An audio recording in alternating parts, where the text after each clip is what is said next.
Okay, back with the second half of the mountain world now. Well, I say second half is really the second 2/3 and 7/10 and all this other shit I'm being far too specific about because no one gives a fuck. Practically make that my motto, really. No one gives a fuck. And you see me bitterly disappointed there that the game cruelly took away my fire flower before I could, pick it up and actually have a fucking power up for once. I don't like not having one.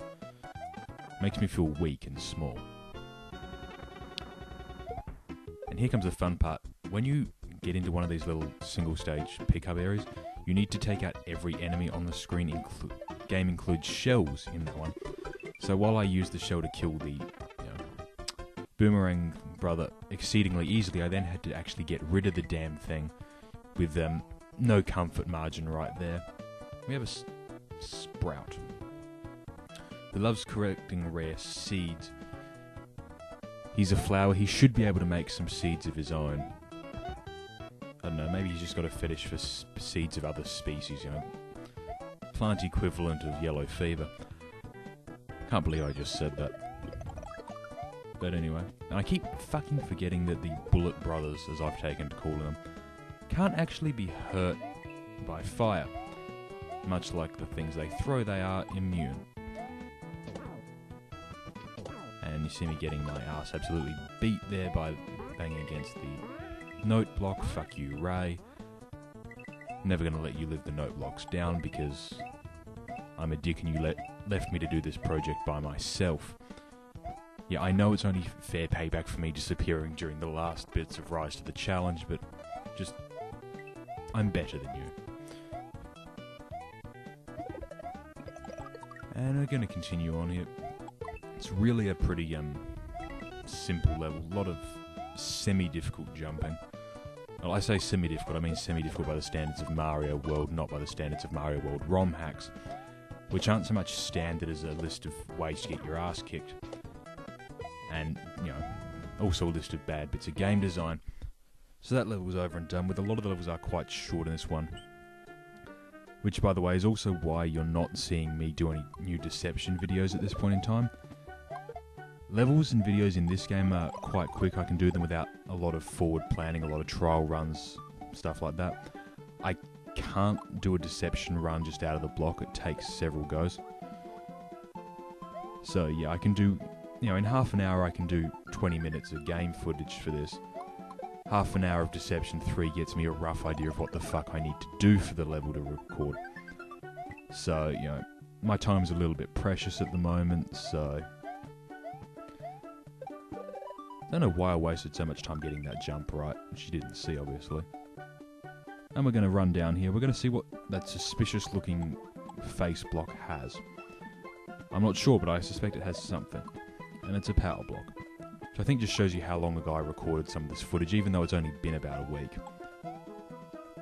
And we can see where this is going, because it now makes it much easier to get across here and ignore the pufferfish down there. As well as get the invulnerability so I can get some damn payback on the pufferfish and the squid, because seriously, fuck squids. Well, no, I'm somewhat serious. According to a friend of mine, that's how you deal with calamari. I really didn't want to know that, but he insisted on telling me. Thankfully, I hadn't, just eaten fish and chips that day. I'd wisely chosen not to have any dinner before meeting up with him. Which is good, because I really, really wouldn't have been able to keep it down if I'd had to listen to him describing somebody fuck calamari rings. Yeah, I'm well aware that no one sane hangs around with my friends. And now as I try to regain my composure, having just used that, string of true jokes, I'm just going to shut up now.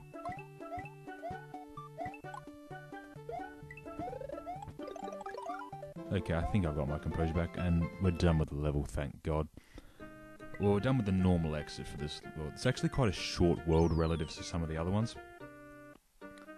You see me jump back there to do the secret exit for this one.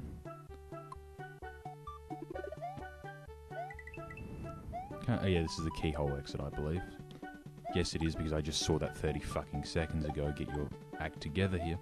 This is right down there. Oh, and one thing you hate about this game is that when you bring the keys down out of the item box, they act like every other item. So if you miss them, they will just sort of drift slowly down out of level, and your 300 coin investment goes down into oblivion. Which is a bitch, really. It really is. Now we get the bullet bro. There's a lot of these bro levels around. They're just the single set piece fights. This is actually one of the more difficult ones because it's a bullet bill one rather than, you know, Boomerang Brother or whatever. And you get character cards for them. That one's Peach. Like I said before, there's 16 character cards. We are going to try and collect all of them. And when I say we, I mean me and my quiet desperation. As you see a little flick of videos there, as I really have been repeating, I'm not doing any more of the multi-stages in one go things. It screwed me over too many times. There's something wrong when your SNES emulator desyncs more than your PlayStation one, which has this giant, big fucking experimental sign across its recording feature. So, yeah. Now, he needs the seed to get... You give him the seed, you get the secret exit of the level. As opposed to getting to his secret exit, which is a very lame joke to be making right there. Almost as lame as the average plant, actually. And yeah, my jokes aren't getting any better. Most of you who've been a bit observant have probably realised that that pipe, the horizontal one we just went past, is the key. Not literally the key, but you know what I mean. It's the important thing we need to get our hands on. Or get into, not hands on. So we come up here, we get the power switch, we come back somehow in one piece underneath the fucking charging chuck. Because seriously, fuck the charging chucks. Why do they need football gear to dig holes? They are not council workers. They do not have unions. I hope, because if they do, and Bowser's managed to negotiate them into working that kind of overtime, he's a lot more powerful than I realised. And fuck the rest of the coins, we don't need them that badly. That's a trick exit down there, and you need to be Super Mario to get the shell, otherwise you're kind of fucked. If you take the exit down here without having get the shell, you get bounced back here. The power block does not respawn, and you're in a lot of trouble, because you're going to have to redo the fucking level. And yeah, you'd be completely unsurprised at how often I die in these levels and you just don't see it. He's going to plant seeds, and it's Jack and the fucking beanstalk. Which takes us up to the secret exit, through the pipe, and we're out. There's only one level left in this one that isn't the boss level. I'm saving the remaining... Sorry, there's two levels. This one doesn't really count. I'm saving the remaining boss levels for a boss rush type event. This one's actually quite a useful level to unlock because it allows you to load up on fire flowers before each level. Really useful. It also, as you'll see in a second, yeah, that's kind of foreshadowing where our last set of levels will be set. One of these guys actually unlocks a character card. See, with that one. We won't be getting that just yet. We'll be doing a giant swing through to get all the character cards after we've done the proper game. More or less. The ones we run into on our way will do normally.